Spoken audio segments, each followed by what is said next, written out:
Hello, my crafty friends. I hope you're having a fabulous day. My name is Robyn Pitts with Sir Chauncey Rocco Creative Designs. If you're new to my channel, please take a moment to subscribe. Also, hit that little bell so that you will always be notified when I upload a new video. I have a new project for you. I created this shabby chic twist and pop card. This was so much fun and easy to make, and in today's video I will show you how to make this. Here's a closer look at the card. The base of the card was created with 110-pound cardstock, and then I matted it with the Dulce collection, and I've placed several different layers in the background on diagonals. This top piece is from the cut aparts. It says, "Darling, I will follow you anywhere, magical, sweet, and dreamy like you." I think that is so romantic. I layered this sentiment on a piece of darker pink cardstock so that it would stand out. I've got this holographic silver little heart, a pink gemstone. I have these very dainty buttercup floral sprays with little pearls. I have this beautiful pearl applique in the background, this dusty rose colored flower in the center. I've layered this with an accordion heart in the background, and on top of that, I've layered the horse ticket that says Admit One. This is all from the ephemera collection. We've got these beautiful beaded flowers. This is a flower from my stash. I love this iridescent look, and you can see the pearl stamens, and it has a pearl circle here. On the bottom, I've got more flowers layered and more of these buttercup sprays. And then we have this little teapot here in the background, which is from the ephemera collection. We've got this pretty iridescent gemstone. That's from the Prima Dulce Say It in Crystals. And on the bottom, we have this beautiful pink polka dot organza trim. And then if you look closely, you can see this beautiful white heart lace trim. I just love the way this front turned out. Now let me show you the back. You'll notice I have a little hinge here, and this says Admit One. I have this held together with Velcro.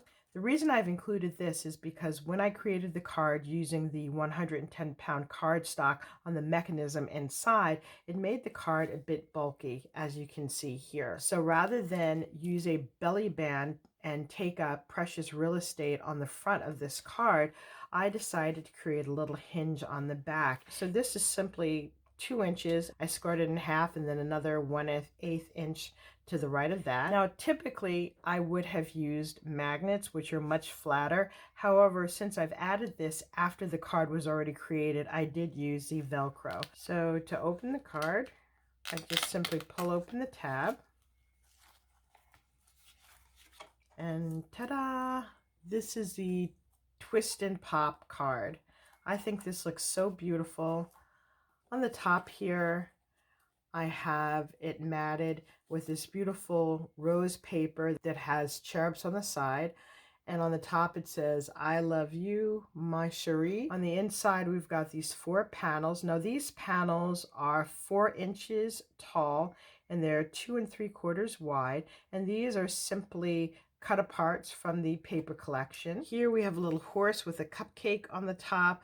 We've got a little elf that's holding a plate full of cupcakes and hearts. We have a little tag here, and I've added in some satin ribbon. And then on this side it says Dulce, that is love. We've got a little teapot, more roses, and this adorable cupcake. And then on the bottom panel we have these beautiful roses, a teacup, and then there's this large blank space here that you can personalize with a message. And then the card closes back just like so. Now that you've seen an overview of this card, I'm going to grab my materials so that we can make this together. I'll be right back.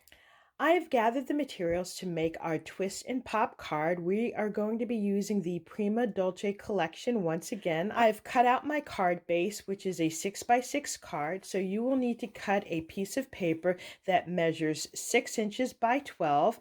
You want to score it at the 6-inch mark and then fold.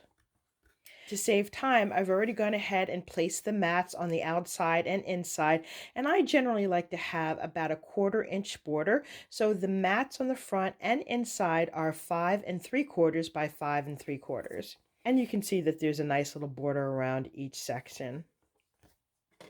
You will also need 2 pieces of paper that measure 11 by 4 inches. The first piece of paper we will be using as the pop-out component to our card. And I have gone ahead and scored this at 2 3/4, 5 1/2, and 8 1/4. So you can see the score marks here, here, and here. What you want to do first is fold it in half like so. And you want to fold the side panels forward, so you're creating a valley fold. And you're going to do the same thing on the other side.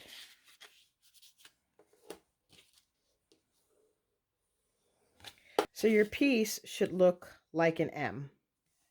Okay, so let's put this aside. We are going to now work with the second piece that is 11 by 4 inches. We're going to make a small tick mark at the 3 1/2 inch mark.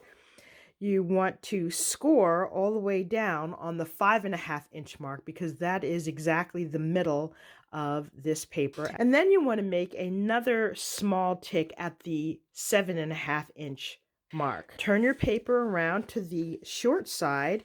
You want to score at 2 inches all the way down, and then turn your paper around once again, and you want to make another tick mark at the 3 1/2 inch mark and at the 7 1/2 inch mark. Now what we're going to do is attach the little dots that we've made. So what you want to do is align the 3 1/2 inch tick mark to the 7 1/2 inch tick mark, and you want to score. And then you're going to do that on the opposite side. You want to make a score mark between the 3 1/2 inch tick mark and the 7 1/2 inch tick mark. And when you do that, you should have a piece that looks like this. Okay, so now we have everything scored. What you want to do is grab your piece of paper. We're going to bend down these edges here like so. So you'll have a little point in the middle. You want to grab the back and the front on the right side and the back and the front on the left side, and you want to squeeze. When you do that, you see what's happening? It's automatically making a little pyramid at the top. So let's do that again. So we have the piece that we've just scored. We're going to fold the left and the right flaps down. Grab a hold the front and back on the right and the front and back on the left and squeeze. And it automatically creates your mechanism. And you want to use your bone folder and make sure you've scored on both sides. Make sure everything is nice and straight. And now we can put away our scoreboard. The mechanism is complete, and I have decorated the panels. I double matted these, and I used a darker pink border in the back. Now we can complete the card by adding in our mechanism. So I'm going to put this aside, open this up. Before you put your mechanism down, you want to measure half of the card base. So my card base is 6 inches, and I've already gone ahead and measured and marked a little tiny spot right here in the center. You don't have to be as precise. You could simply eyeball it, and that would be fine too. What we're going to do is put the tip of our mechanism right up against the score line. You don't want to put it over the score line. So now I have it where I want it. Right at that little mark that I made, I'm going to apply glue on this triangle here. I want to make sure this is straight. And then I'm going to fold the top down and burnish that. And then I'm going to flip the card over and glue this piece down.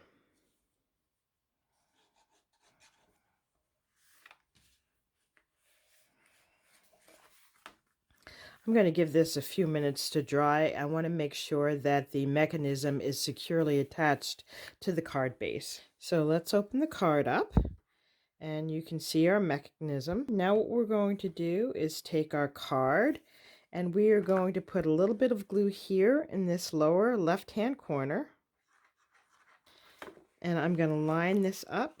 And because our card base is the same width as the mechanism, we know that this is in the right space. So I'm just going to give this a few seconds to hold. And then we're going to take a little bit of glue and put on this upper panel here above the score line. And we're going to align this right corner to the panel. Give that a few seconds to hold. Now that we have our panels securely attached to the mechanism, we can close this, and voila! There is our twist and pop card. I'm going to decorate the front of this card, and then I will be back with the finished project. This is my completed card, and I really love the way it turned out. I had so much fun adding layers of embellishment, and I used the ephemera as well as flowers from the Prima Dulce collection, as well as other elements from my craft stash. This concludes my review of my shabby chic pop and twist card. Hopefully I have inspired you with some new and creative ideas. If you like this video, please take a moment to give me a thumbs up and leave a comment. Also, don't forget to subscribe. Thank you so much for joining me, and I look forward to seeing you on my next video. Bye for now, and happy crafting.